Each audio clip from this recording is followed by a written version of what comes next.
Assalamualaikum warahmatullahi wabarakatuh. Pemirsa Tadabbur Ilmi, manusia sesungguhnya tidak akan pernah lepas dari yang namanya dosa, entah itu dosa besar maupun dosa kecil. Oleh karena itu, ada pepatah Arab yang mengatakan, Al-insanu mahalul khoto' wan nisyan. Manusia itu tempatnya salah dan lupa. Untuk itu Rasulullah SAW mengajarkan kepada kita untuk selalu beristighfar, meminta ampun kepada Allah atas setiap dosa yang telah kita lakukan.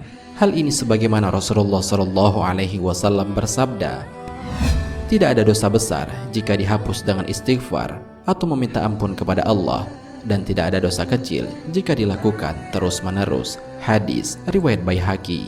Akan tetapi, banyak di antara kita yang terkadang meremehkan dosa-dosa kecil, padahal jika hal ini dilakukan akan mendatangkan siksa yang amat pedih kelak di alam kubur. Lantas, apakah dosa kecil yang sering disepelekan justru membawa siksa pedih di alam kubur itu? Mau tahu jawabannya? Simak ulasannya dengan menonton video ini hingga akhir.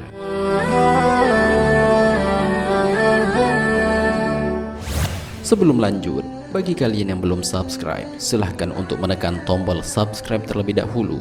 Aktifkan lonceng notifikasinya. Bagikan video ini kepada teman-teman kalian agar semakin banyak orang yang mendapatkan manfaat dari channel ini.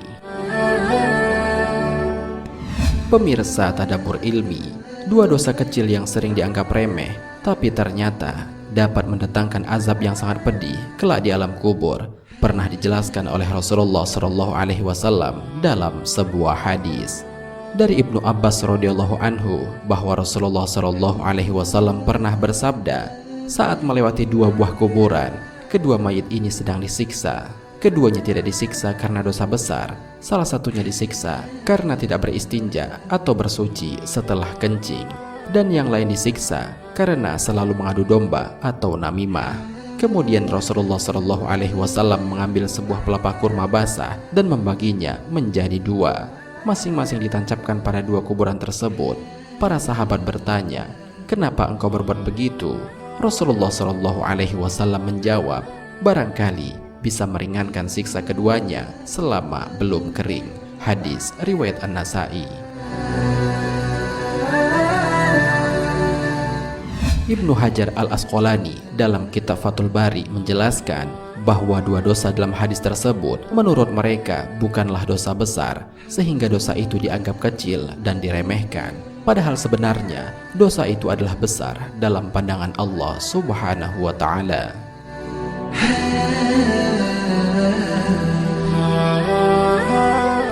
Pertama, tidak bersuci setelah buang air kecil. Hal pertama yang menyebabkan seseorang mendapatkan siksa di alam kubur adalah tidak beristinja atau bersuci setelah membuang air kecil. Hal ini juga termasuk tidak menjaga pakaian pada saat buang air kecil, karena sesungguhnya air kecil manusia adalah najis. Jadi, apabila badan, pakaian, dan tempat terkena air kencing, maka wajib dibersihkan terlebih dahulu. Orang yang tidak bersuci setelah membuang air kecil sehingga menyebabkan tubuh atau pakaiannya terkena najis dapat menjadikan sholatnya tidak sah. Hal itu disebabkan di antara syarat sah sholat adalah suci badan, pakaian, dan tempat sholat dari najis. Selain itu, orang yang menyepelekan hal ini menyebabkan dirinya akan disiksa kelak di alam kubur. Hal ini sebagaimana dijelaskan dalam sebuah hadis. Dari Anas radhiyallahu anhu, dia berkata, Rasulullah SAW bersabda, bersihkanlah diri dari air kencing, karena sesungguhnya kebanyakan siksa kubur berasal darinya. Hadis riwayat Daruqutni.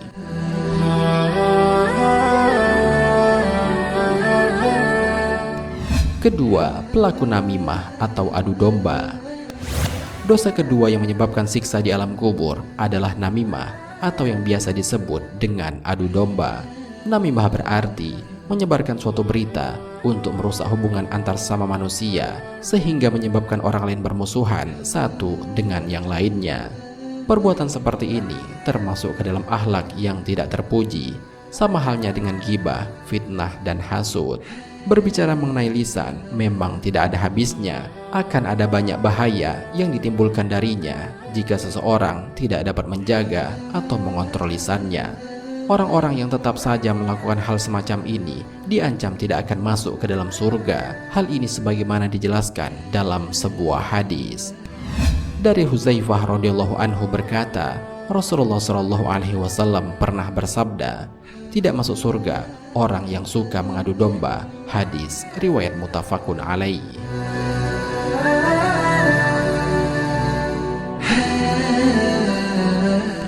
Di zaman sekarang ini, namimah malah sering dianggap remeh, padahal bisa mendatangkan siksa yang amat pedih di alam kubur. Dan dalam hadis tersebut, Rasulullah Shallallahu Alaihi Wasallam juga menyebutkan, orang yang suka mengadu domba tidak akan masuk ke dalam surga. Jika ia tidak masuk ke dalam surga, maka tidak ada tempat baginya di akhirat kecuali neraka.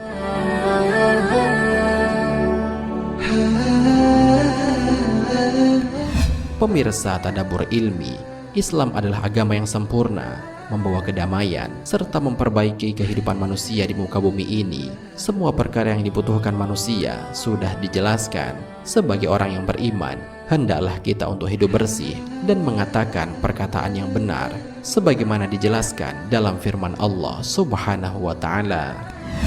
Hai orang-orang yang beriman, bertakwalah kamu kepada Allah dan katakanlah perkataan yang benar. Niscaya Allah memperbaiki bagimu amalan-amalanmu dan mengampuni bagimu dosa-dosamu.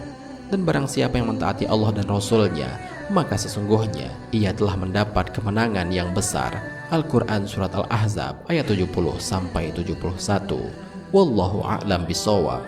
Jika terdapat kesalahan dalam penyampaian ini, admin mohon maaf, dan itu merupakan kesalahan dari admin sendiri. Jika ada benarnya, itu adalah dari Allah Subhanahu wa Ta'ala. Semoga bermanfaat. Wassalamualaikum warahmatullahi wabarakatuh.